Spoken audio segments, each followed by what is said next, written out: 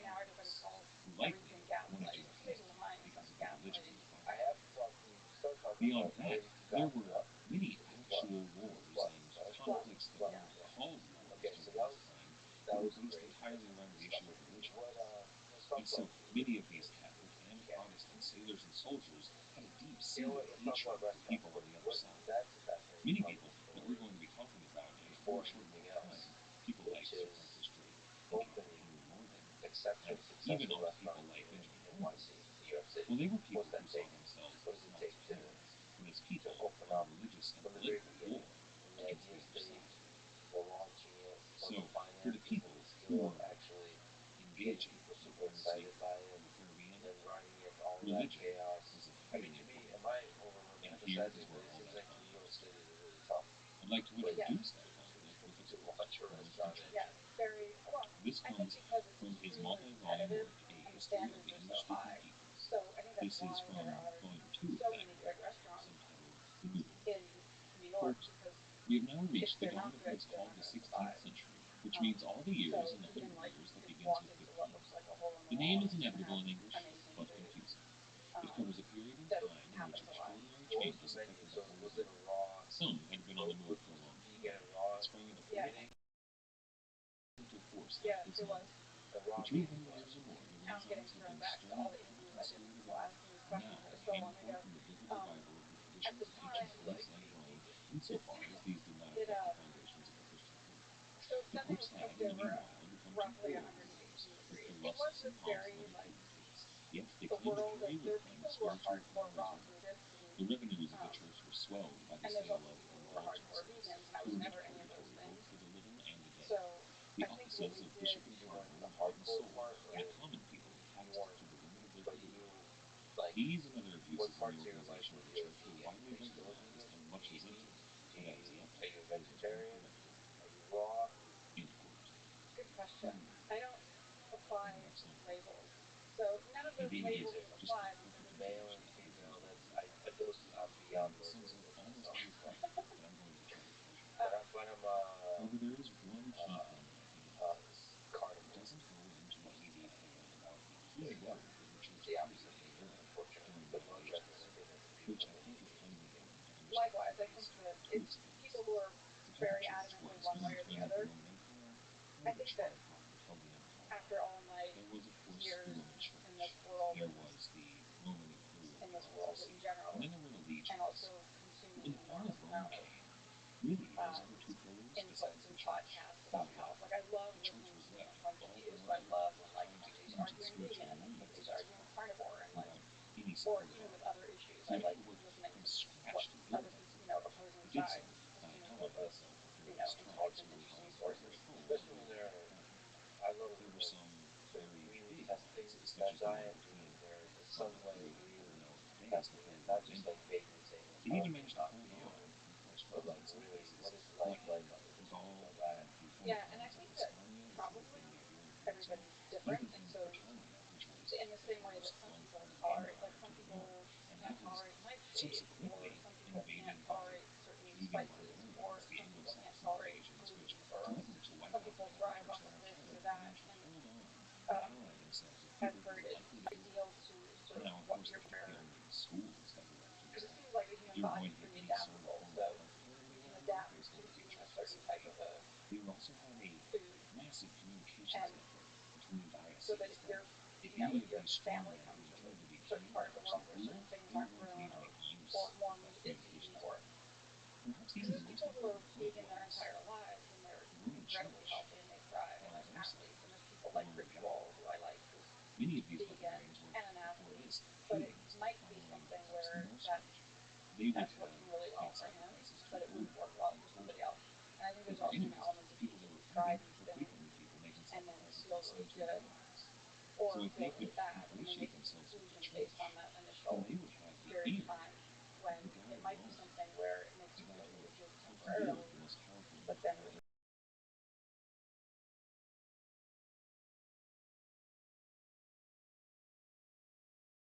time you're going to be depleted from certain things. And then we also live in a world where like our soil is depleted, and there's a lot of processing that takes out of foods, a lot of things that we need. So um, I just think that there's no kind of one right answer. I think you can look at it from just a health perspective, and then you can also look at it from like a morality and ethics perspective, and then also like the impact on the environment and all